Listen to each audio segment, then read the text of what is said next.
This is the Relativity Series from LA Theater Works and the Alfred P. Sloan Foundation, bridging science and the arts in the modern world. And now, Hour 2 of The Doctor's Dilemma by George Bernard Shaw, starring Roy Dotrice, Paxton Whitehead, Simon Templeman, and Martin Jarvis.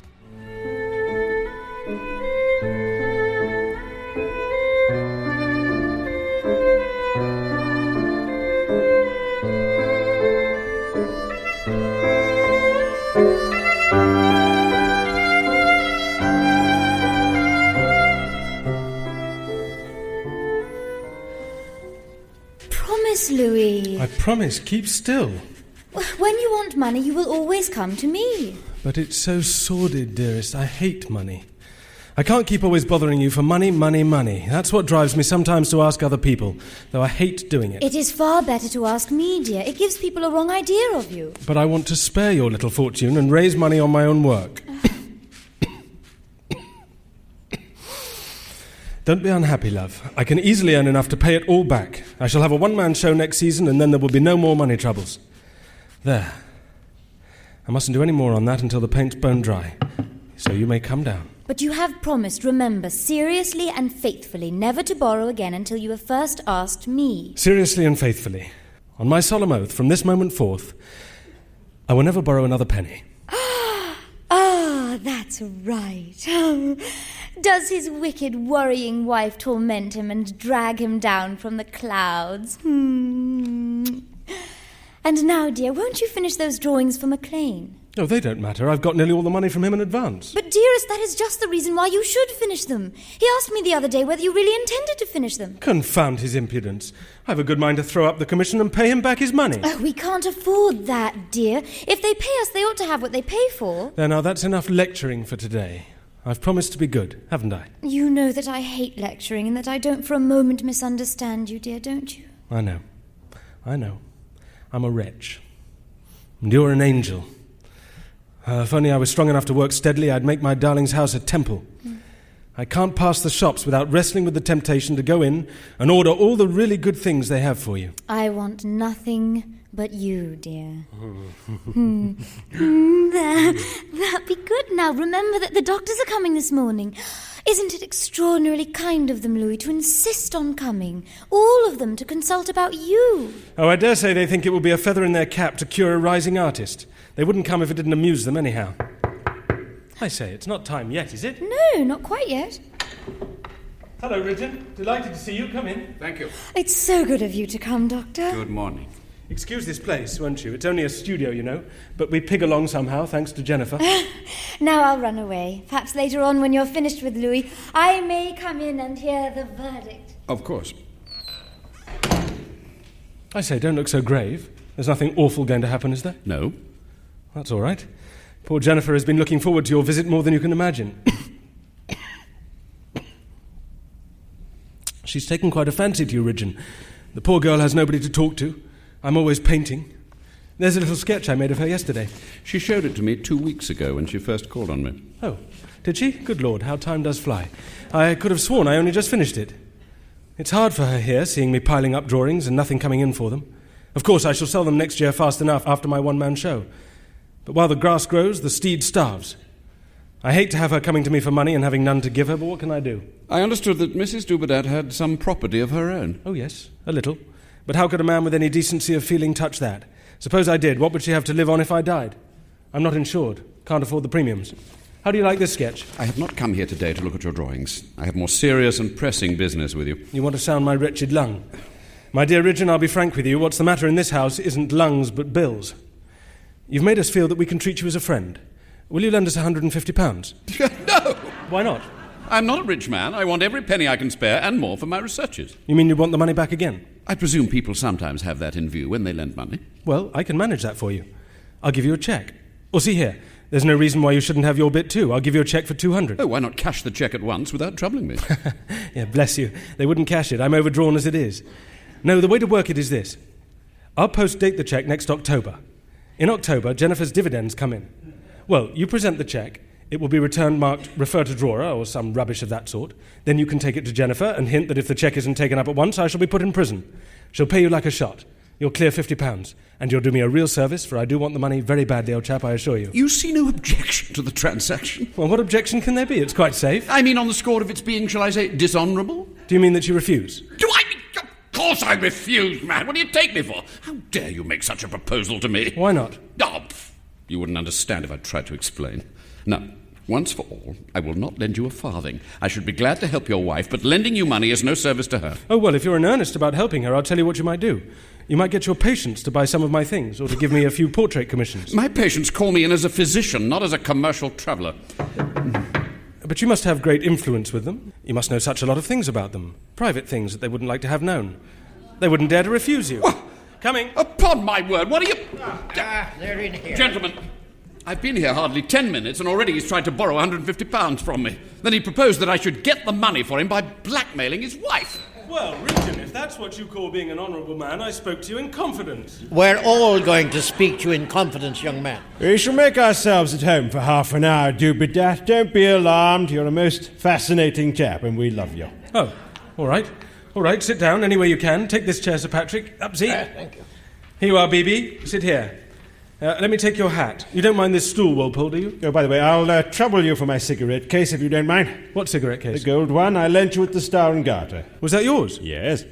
I'm awfully sorry, old chap. I wondered whose it was. I'm sorry to say this is all that's left of it. A pawn ticket? It's quite safe. He can't sell it for a year, you know. I say, my dear Walpole, I am sorry. Oh, don't mention it. It adds to your fascination. Before we go any further, you have a debt to pay, Mr. Dubedat. I have a precious lot of debts to pay, Ridgeon. I'll fetch you a chair. You shall not leave the room until you pay it. It's a small one, and pay it you must and shall.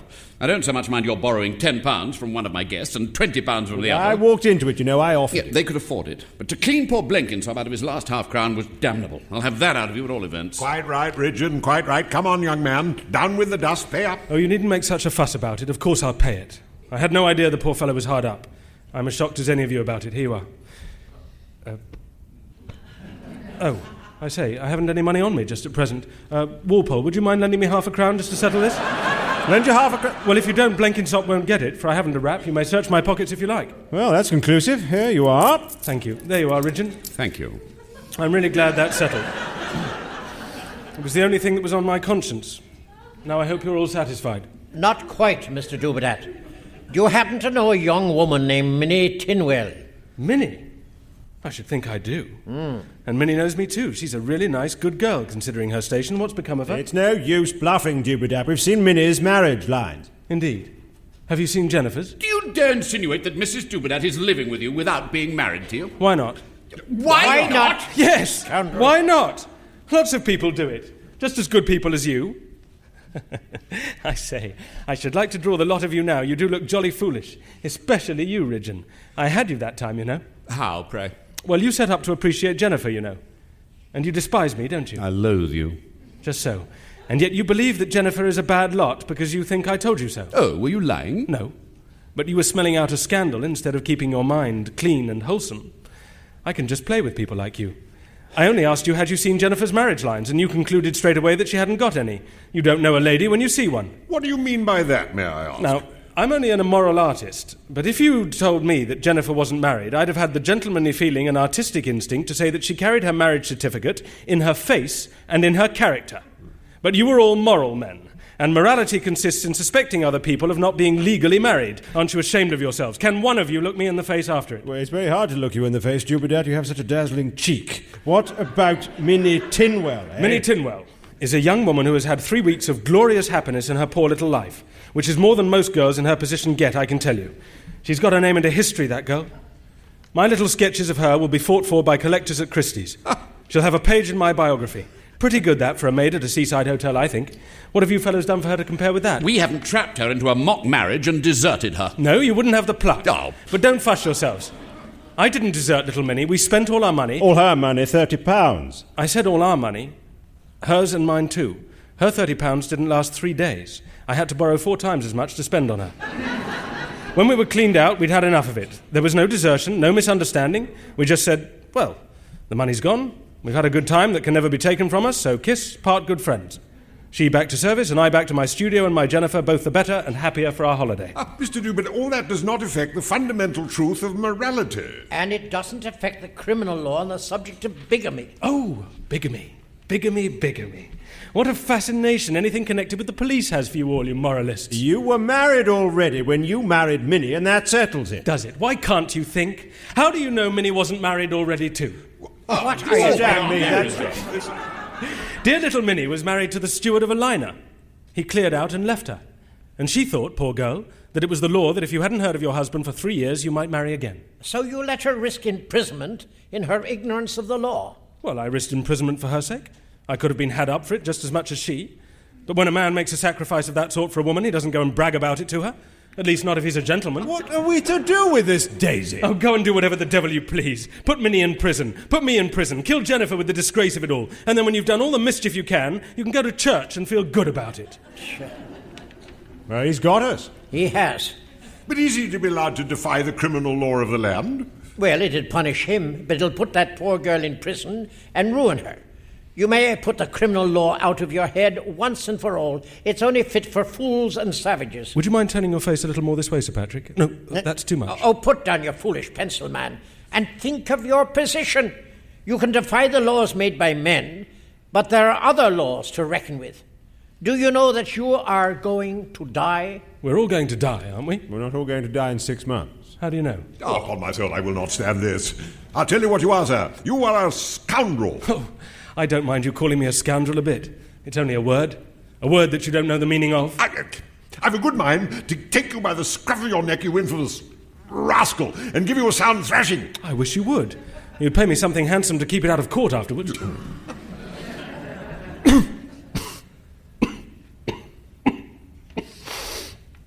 Have you any more civilities to address to me in my own house? I should like to get them over before my wife comes back. My mind's made up. When the law breaks down, honest men must find a remedy for themselves. I will not lift a finger to save this reptile. Oh, that is the word I was trying to remember. Reptile.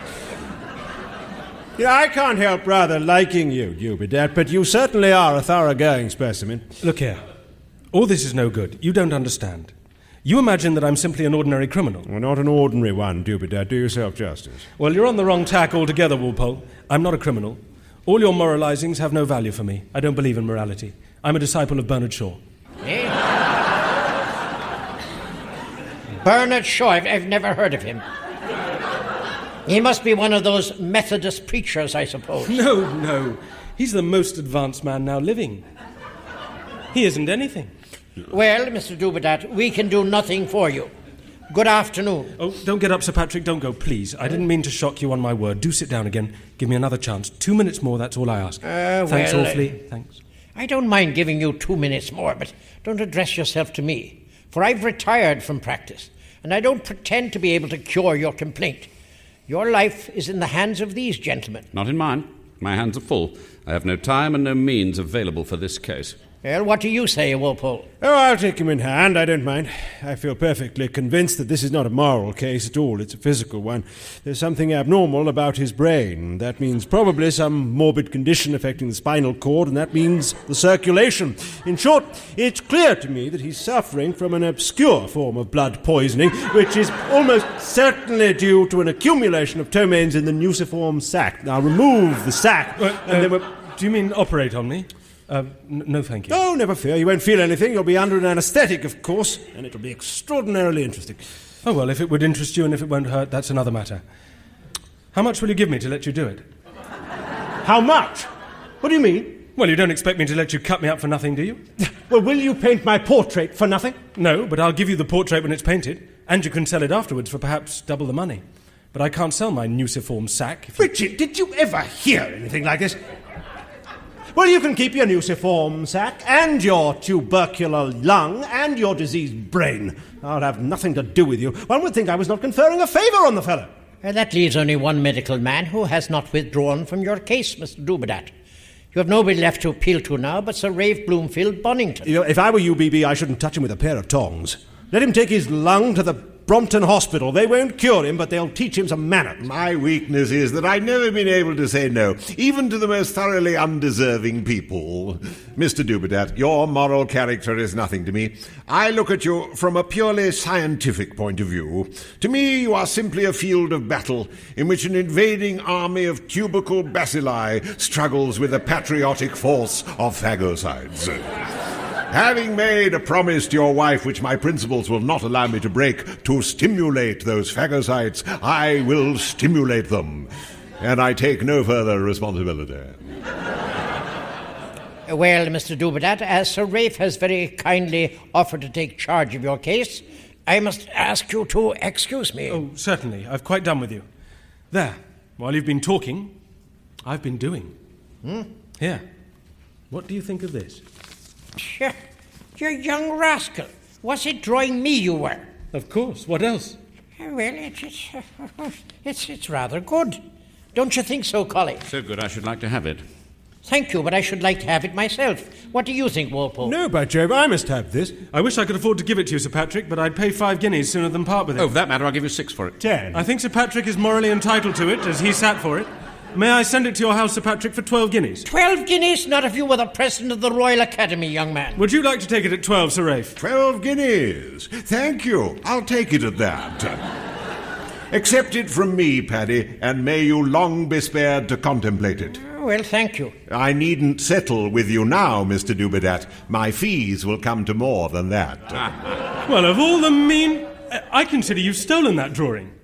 Oh, well, we've converted you to a belief in morality after all, have we? I'll do another one for you, Walpole, if you'll let me have the 10 you promised. Very good. I'll pay on delivery. What do you take me for? Have you no confidence in my honour? None whatever. Oh, well, of course, if you feel that way, you can't help it.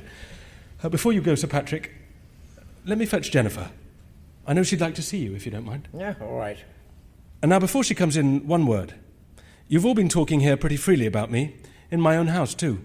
I don't mind that. I'm a man and can take care of myself. But when Jennifer comes in, please remember that she's a lady, and you are all supposed to be gentlemen. Wait there. Well, I must say... Damn his impudence. I shouldn't be at all surprised to learn that he's well connected. Whenever I meet dignity and self-possession without any discoverable basis, I diagnose good family. Diagnose artistic genius, BB. That's what saves his self-respect. Well, gentlemen... Mrs. Dubedat, and how are we today? Thank you all so much for coming. Thank you, Sir Patrick. Oh, life has been worth living since I've known you all. Won't you sit down and tell me the result of the consultation? I'll go, if you don't mind, Mrs. Dubedat. I have an appointment. Before I go, let me say that I'm quite agreed with my colleagues here as to the character of the case. As to the cause and the remedy, that's not my business. I'm only a surgeon, and these gentlemen are physicians and will advise you. I have my own views, and they are perfectly well known to my colleagues. If I am needed, and needed I shall be, finally, they know where to find me. I am always at your service. So, for today, goodbye. I also will ask you to excuse me, Mrs. Dubedat. Are you going? Yes, I can be of no use here, and I must be getting back. As you know, ma'am, I am not in practice now, and I shall not be in charge of your case. It rests between Sir Colenso Ridgeon and Sir Ralph Bloomfield Bonington. They know my opinion. Good afternoon to you, ma'am. There's nothing wrong, is there? Now, Mrs. Dubedat, if I'm to take the patient in hand... You?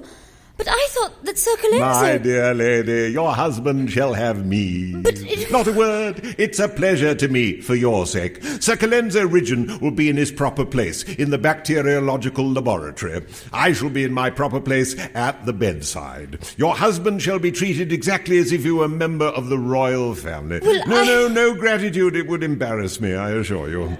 Now, I must be off. We shall begin stimulating the phagocytes probably on Tuesday next, but I will let you know. Depend on me, don't fret. Eat regularly, sleep well, keep your spirits up. Keep the patient cheerful. Hope for the best. No tonic like a charming woman, no medicine like cheerfulness, no resource like science. Goodbye. Oh, Collie, on Tuesday morning, send me down a tube of some really stiff antitoxin. Any kind will do. Don't forget. Goodbye, Collie. What's the matter? Are you disappointed? I know I ought to be very grateful. Believe me, I am very grateful, but... Well? I had my heart set on your curing Louis. Well, Sir Ralph Bloomfield Bonington... Yes, I know. It is a great privilege to have him, but I wish it had been you. I know it's unreasonable. I can't explain it. I can't feel the same about Sir Ralph. You promised me. Why did you give Louis up? I explained to you I cannot take another case. But at Richmond... At Richmond I thought I could make room for one more case, but my old friend Dr. Blinkensop claimed that place. His lung is attacked. What do you mean, that elderly man? That rather silly... I mean the gentleman that dined with us, an excellent and honest man whose life is as valuable as anyone else's. I have arranged that I shall take his case and that Sir Ralph Bloomfield Bonington shall take Mr. Dubedat. I see what it is. And I thought that you would be above such a thing. What do you mean? Oh, do you think I don't know? Do you think it has never happened before? Why does everybody turn against him? Can you not forgive him for being superior to you? For being cleverer, for being braver, for being a great artist? Yes, I can forgive him for all that. Doctor, you must listen to me. I know Louis as nobody else in the world knows him or ever can know him. I am his wife. I know he has little faults. I know that he sometimes shocks people about money because he is so utterly above it and can't understand the value ordinary people set on it. Tell me, did he borrow any money from you? He asked me for some once. Oh, I am so sorry.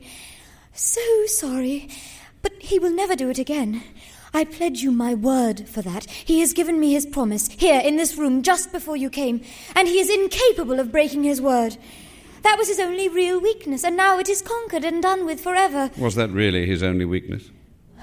He is perhaps sometimes weak about women because they adore him so and are always laying traps for him. But if you only knew the other side of him as I do... Do you know, Doctor, that if Louis dishonoured himself by a really bad action, I should kill myself? Oh, come, don't exaggerate. I should. You don't understand that, you East Country people. You did not see much of the world in Cornwall, did you? Oh, yes, I saw a great deal of the beauty of the world, more than you ever see here in London. I had a great many dreams, but at last they all came to one dream. Yes, the usual dream. Is it usual? Yes, I guess. You haven't yet told me what it was. Well, I didn't want to waste myself. I knew that men of genius always had a terrible struggle with poverty and neglect at first. My dream was to save one of them from that and bring some charm and happiness into his life. I prayed heaven to send me one. I firmly believe that Louis was guided to me in answer to my prayer. I gave him myself and all that I had. If I lost faith in him, it would mean the wreck and failure of my life. I should go back to Cornwall and die. I could show you the very cliff I should jump off.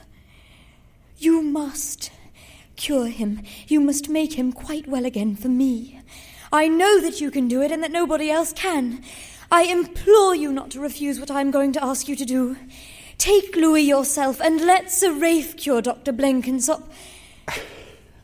Mrs. Dubedat, do you really believe in my knowledge and skill as you say you do?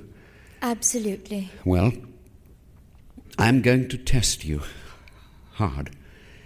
Will you believe me when I tell you that I understand what you have just told me? That I have no desire but to serve you in the most faithful friendship, and that your hero must be preserved to you. Oh, forgive me. Forgive what I said. You will preserve him to me. At all hazards. Oh, thank you. No, you have not heard the rest. You must believe me when I tell you that the one chance of preserving the hero lies in Louis being in the care of Sir Ralph. You say so. I have no more doubt. I believe you. Thank you. Goodbye. I hope this will be a lasting friendship. It will. My friendships end only with death. Death ends everything, doesn't it? Goodbye.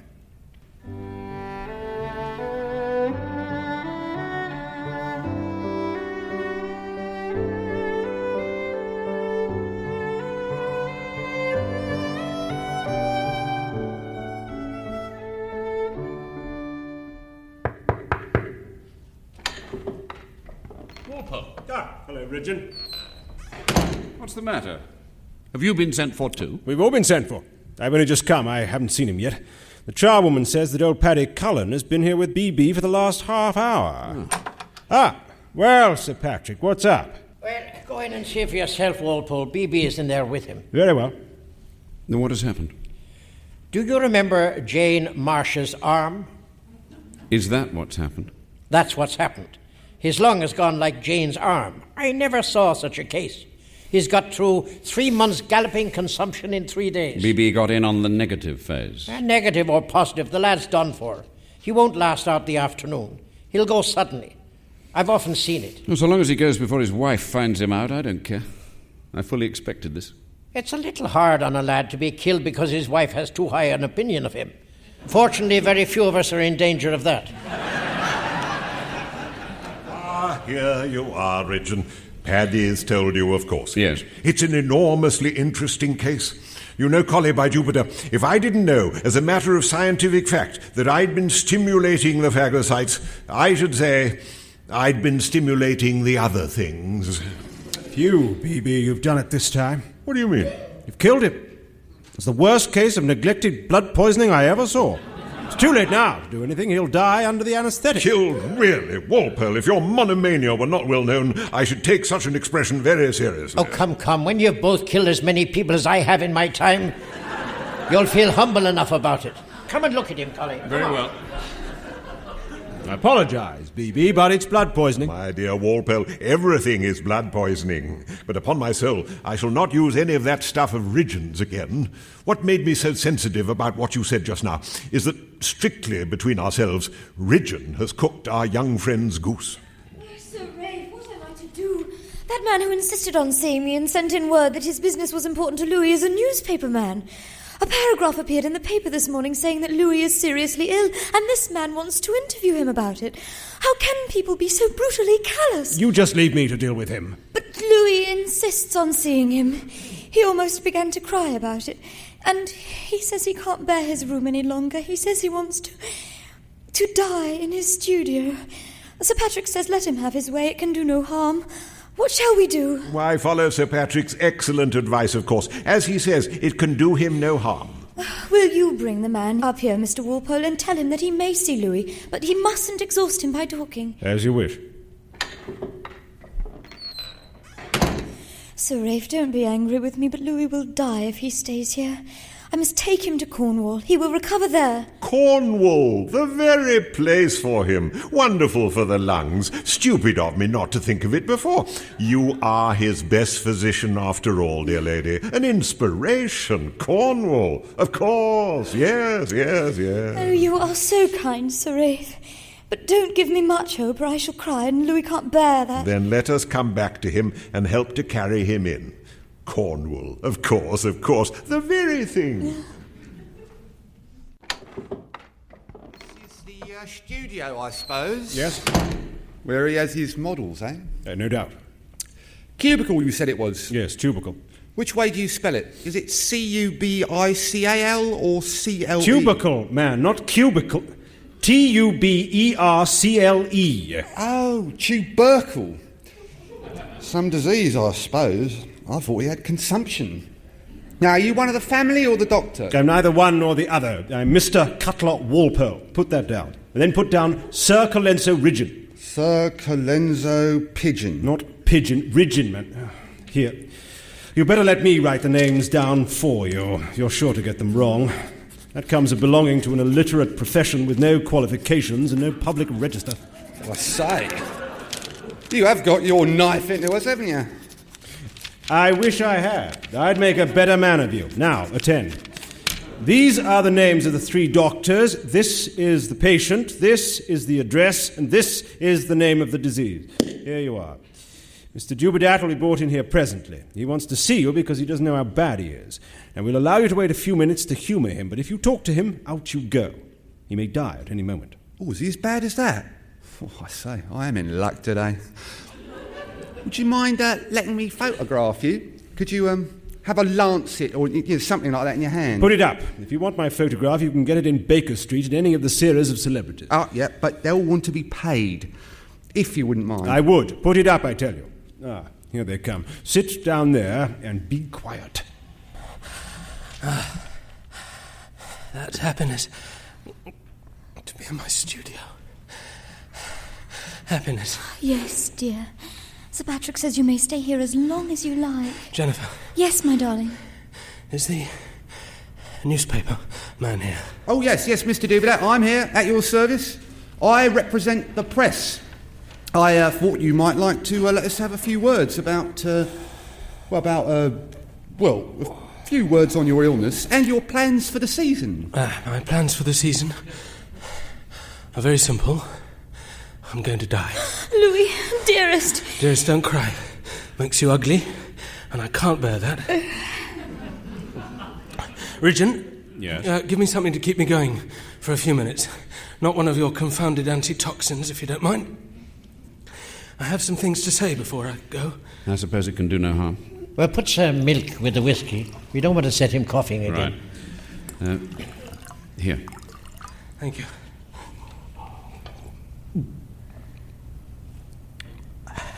Jennifer? Yes, dear. If there's one thing I hate more than another, it's a widow. Promise me you'll never be a widow. My dear, what do you mean? I want you to look beautiful. I want people to see in your eyes that you were married to me. I want them to point at you and say, there goes a woman who has been in heaven. It has been heaven, hasn't it, sometimes? Oh, yes, always. Always. If you wear black and cry, people will say, look at that miserable woman. Her husband made her miserable. No, never. You are the light and the blessing of my life. I never lived until I knew you. And you must always wear beautiful dresses and splendid, magic jewels. Think of all the wonderful pictures I shall never paint, where you must be transfigured with all the beauty of those pictures.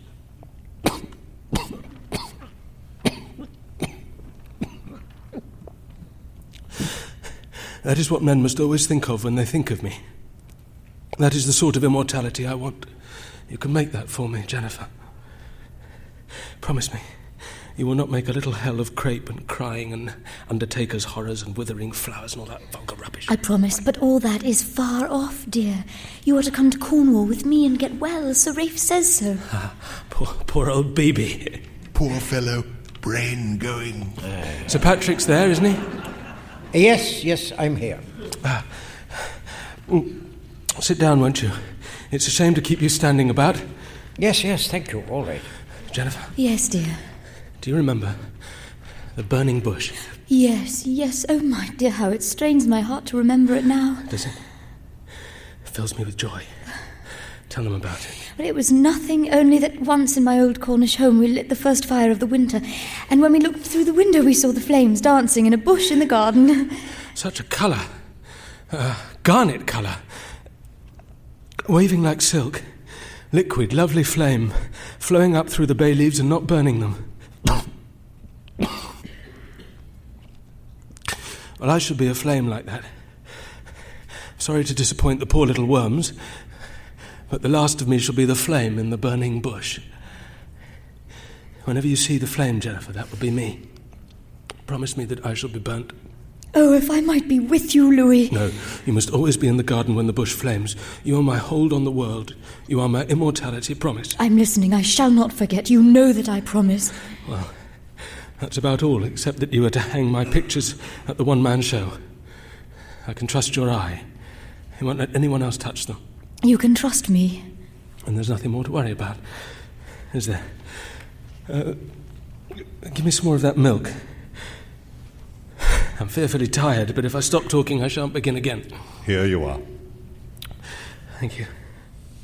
Say, BB, do you think anything would stop you talking? He confuses me with you, Paddy. Jennifer? Yes, dear. I'll tell you a secret. I used to think that our marriage was all an affectation, and that I'd break loose and run away someday. But now that I'm going to be broken loose whether I like it or not, I'm perfectly fond of you.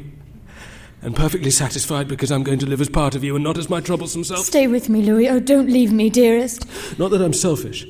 With all my faults, I don't think I've ever been selfish. No artist can. Art is too large for that. You will marry again, Jennifer. Oh, Louis, how can you? Yes, because people who found marriage happy always marry again. I shan't be jealous. But don't talk to the other fellow too much about me. He won't like it. I shall be your lover all the time, but it will be a secret from him, poor devil. Come now, you've talked enough. Try to rest a while. Yes, I'm fearfully tired, but I shall have a long rest presently. I have something to say to you, fellows. You're all there, aren't you? We are all here. Ah, that voice sounded devilish. Take care, Ridgeon. My ears can hear things that other ears can't. I've been thinking. I'm cleverer than you imagine. You've got on his nerves, Collie. Slip out quietly. Would you deprive the dying actor of his audience? I heard that, Richard. That was good. Well, all you chaps have thought pretty hard things of me and said them. No, Dubedat, not at all. Yes. Yes, you have. I know what you all think of me. Don't imagine I'm sore about it. I forgive you. Well, damn me. I beg your pardon. That was all Walpole, I know. Don't grieve, Walpole. I'm perfectly happy. I'm not in pain. I don't want to live. I've escaped from myself. I'm in heaven, immortal, in the eye, in the heart of my beautiful Jennifer. I'm not afraid and not ashamed. I know that in an accidental sort of way, struggling through the unreal part of life, I haven't always been able to live up to my ideal. But in my own real world, I've never done anything wrong. Never denied my faith.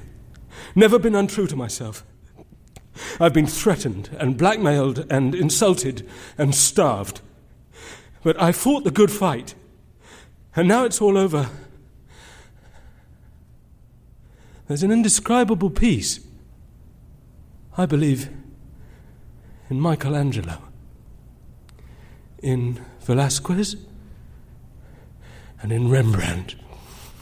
I believe in the might of design, in the mystery of colour, in the redemption of all things by beauty everlasting, and the message of art that has made these hands blessed. Amen. Amen.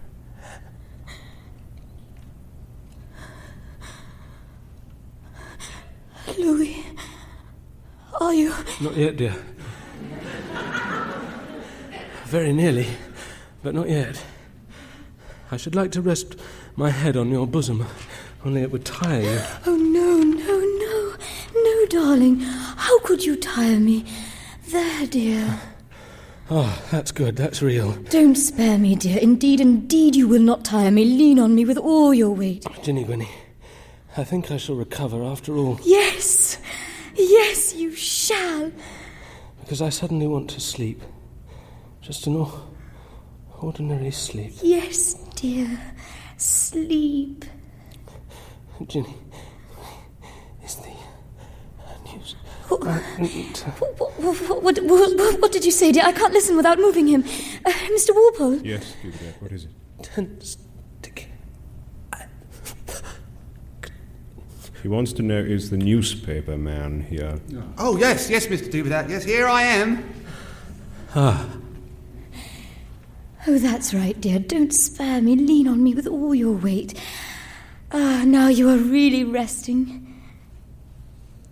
Let me put him back on the pillow, ma'am. It will be better so. Oh, no, please, Doctor. He's not tiring me, and he will be so hurt when he wakes if he finds I have put him away. He will never wake again. Was that death? Yes. Will you wait for me a moment? I will come back.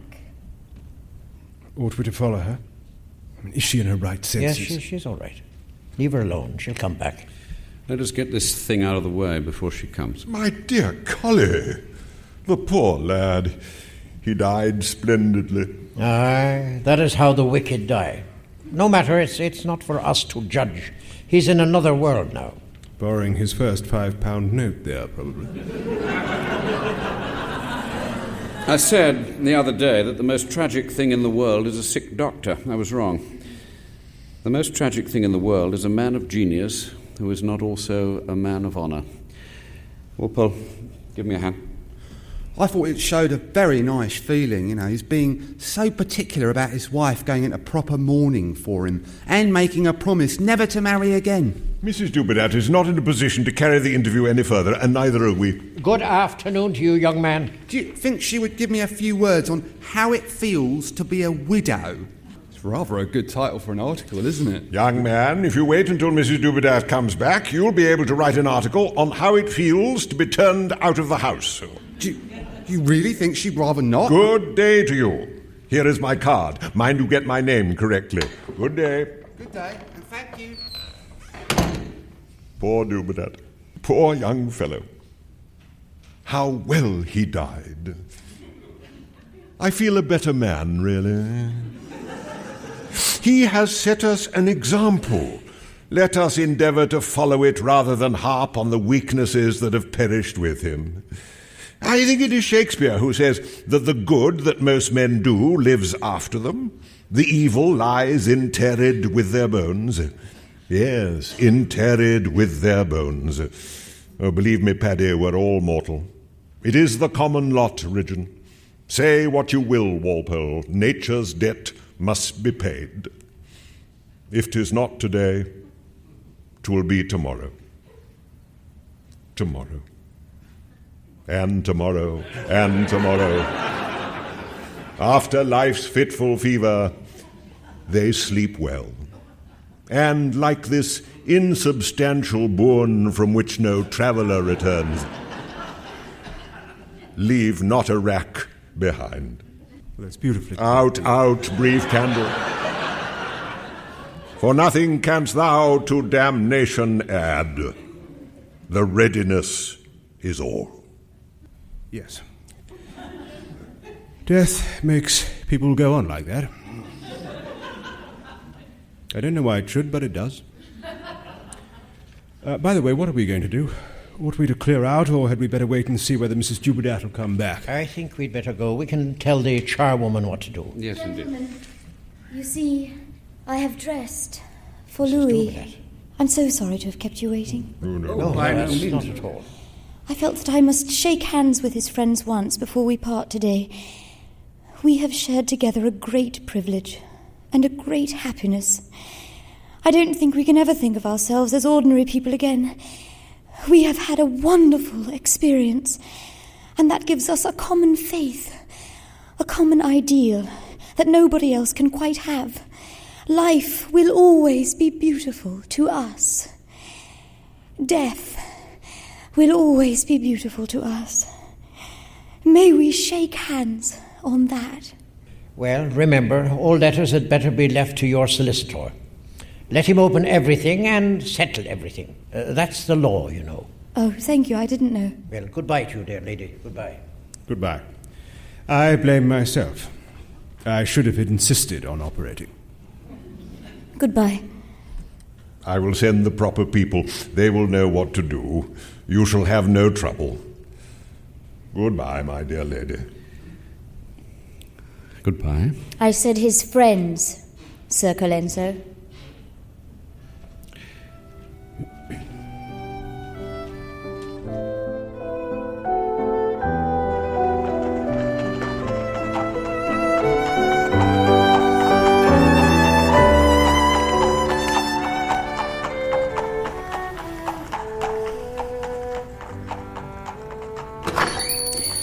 Catalogues come yet, Mr. Danby? Not yet. Oh, what a shame. It's 1:15.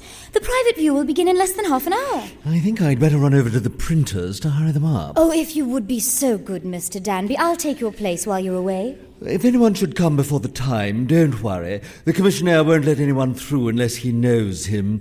We have a few people who like to come before the crowd, people who really are by, and of course we're glad to see them. Have you seen the notices in brush and crayon and in the easel? Yes, most disgraceful. They write quite patronisingly, as if they were Mr. Dubedat's superiors. After all the cigars and sandwiches they had from us on the press day and all they drank, I really think it is infamous that they should write like that. I hope you have not sent them tickets for today. Oh, they won't come today. There's no lunch. The advance copies of your book have come. Give it to me. Oh, excuse me a moment. Ah, Sir Colenso. Good morning. May I look round, as usual, before the doors open? Certainly, Sir Colenso. I'm sorry, the catalogues have not come. I'm just going to see about them. Here's my own list, if you don't mind. Thanks. Oh, what's this? That's just come in. An advance copy of Mrs. Dubedat's Life of her late husband. The Story of a King of Men by his wife. Ah, yes. There he is. You knew him here, I suppose. We knew him. Better than she did, Sir Colenso, in some ways, perhaps. So did I. I'll take a look round. If you'll excuse me, I must go and see about those catalogues. Now, let's see.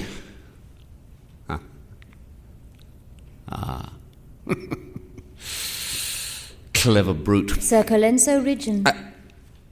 I beg your pardon, I thought I was alone. I am glad we have met. I met Dr. Blinkensop yesterday. I congratulate you on a wonderful cure. He looked the picture of health and strength and prosperity. He has been fortunate. Very fortunate. His life has been spared. I mean that he has been made a medical officer of health. He cured the chairman of the borough council very successfully. With your medicines? No, I believe it was with a pound of ripe greengages. Funny. Yes. Life does not cease to be funny when people die, any more than it ceases to be serious when people laugh. Come, you have something to reproach me with, out with it. It is too late for reproaches now. When I turned and saw you just now, I wondered how you could come here coolly to look at his pictures. You answered the question. To you, he was only a clever brute. Oh, don't... You know I did not know you were here. You think it only mattered because I heard it, as if it could touch me or touch him. Don't you see that what is really dreadful is that to you, living things have no souls? The soul is an organ I have not come across in the course of my anatomical work. If you dissected me, you could not find my conscience. Do you think I haven't got one? I have met people who had none. You made a dreadful mistake about Louis. You could see nothing in him but a clever brute. I made no mistake whatever about him. Oh, Doctor, have you forgotten that he died? He's not dead. He's here, in these pictures, and there, in your book. Put that down! How dare you touch it! I'm very sorry. I see I had better go. I beg your pardon. I forgot myself, but it is a private copy. But for me, it would have been a very different book. But for you, it would have been a longer one. Ah. You know, then, that I killed him? Oh, Doctor, if you acknowledge that, if you have confessed it to yourself, if you realize what you have done, then there is forgiveness. If it was only such a mistake as we all make sometimes, it will make me so happy to be friends with you again. I tell you, I made no mistake. I cured Blinkensop. Was there any mistake there? He recovered. Oh, don't be foolishly proud, Doctor. Confess to a failure and save our friendship. Remember, Sir Ralph gave Louis your medicine and it made him worse. I can't be your friend on false pretenses. The truth must come out. I used that medicine myself on Blinkensop. It did not make him worse. It is a dangerous medicine. It cured Blinkensop. It killed Louis Dubedat. When I handle it, it cures. When another man handles it, it kills sometimes. Well, then why did you let Sir Ralph give it to Louis? I'm going to tell you. I did it because I was in love with you. In love? You? An elderly man? Oh, Dubedat, thou art revenged. I never thought of that. I suppose I appear to you a ridiculous old fogey. But surely, I did not mean to offend you, indeed, but you must be at least 20 years older than I am. Oh, quite. More, perhaps. In 20 years, you will understand how little difference that makes. But even so, how could you think that I, his wife, could ever think of you? Yes, I quite understand. You needn't rub it in. But it is only dawning on me now. I was so surprised at first. Do you dare to tell me that it was to gratify a miserable jealousy that you deliberately... Oh, you murdered him! I think I did. It really comes to that. Thou shalt not kill, but needs not strive officiously to keep alive. I suppose, yes, I killed him. And you tell me that to my face, callously. You are not afraid. I am a doctor. I have nothing to fear. It is not an indictable offence to call in BB. Perhaps it ought to be, but it isn't. I did not mean that. I meant afraid of my taking the law into my own hands and killing you. I'm so hopelessly idiotic about you that I shouldn't mind a bit. You would always remember me if you did that. I shall remember you always as a little man who tried to kill a great one. Pardon me, I succeeded. And you tried to destroy that wonderful and beautiful life merely because you grudged him a woman whom you could never have expected to care for you. Who kissed my hands, who believed in me, who told me her friendship lasted until death. And whom you were betraying. No, whom I was saving. Pray, Doctor, from what? From making a terrible discovery, from having your life laid waste. How? No matter. I have saved you. I have been the best friend you ever had. You are happy. You are well. His works are an imperishable joy and pride for you. Oh, and you think that is your doing? Oh, Doctor, Doctor. Sir Patrick is right. You do think you are a little god. How can you be so silly? You did not paint those pictures which are my imperishable joy and pride. You did not speak the words which will always be heavenly music in my ears. I listen to them now whenever I am tired or sad. That is why I am always happy. Yes, now that he is dead. Were you always happy when he was alive? Oh, you are cruel. When he was alive, I did not know the greatness of my blessing. I worried meanly about little things. I was unkind to him. I was unworthy of him. Don't insult me. Don't blaspheme. Oh, my king of men. King of men? Oh, this is too monstrous, too grotesque. We cruel doctors have kept the secret from you faithfully. But it is like all secrets. It will not keep itself. The buried truth germinates and breaks through to the light. What truth? What truth?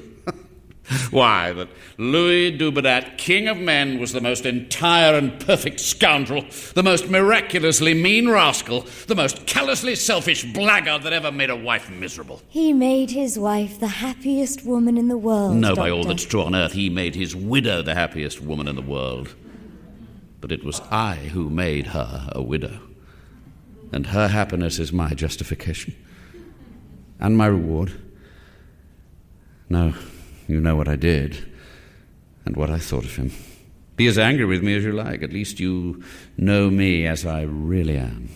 If you ever come to care for an elderly man, you will know what you are caring for.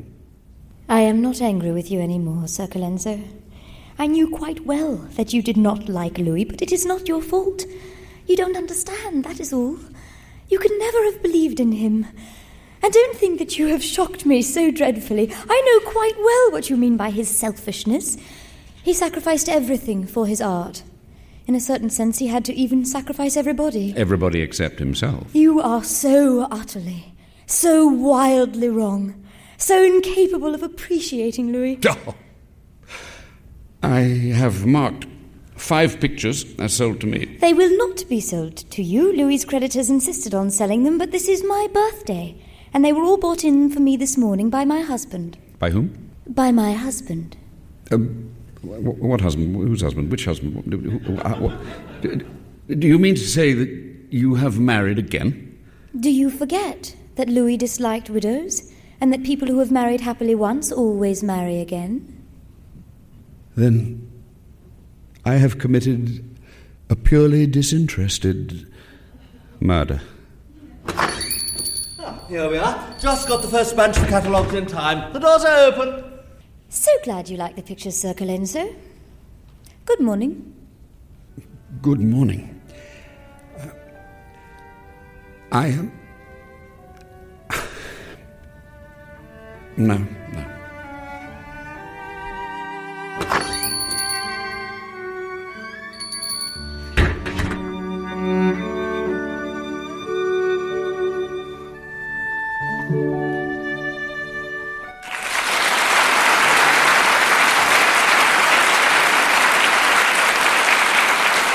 You've been listening to The Doctor's Dilemma by George Bernard Shaw, starring Roy Dotrice as Sir Patrick Cullen, Martin Jarvis as Sir Colenso Ridgeon, Simon Templeman as Cutler Walpole, Paxton Whitehead as Sir Ralph Bloomfield Bonington, Jennifer Dundas as Jennifer Dubedat, Jane Carr as Emmy and Minnie Tinwell, Gregory Cooke as Redpenny and the Newspaper Man, and Kenneth Danziger as Dr. Blinkensop and Mr. Danby. Live sound effects by John Lovick, recording engineer Ed Serrato, radio producer Ray Warner. The Doctor's Dilemma was directed by Rosalind Ayres. I'm Susan Loewenberg, producing director of LA Theatre Works. This play is part of LA Theatre Works' Relativity Series of science-themed plays.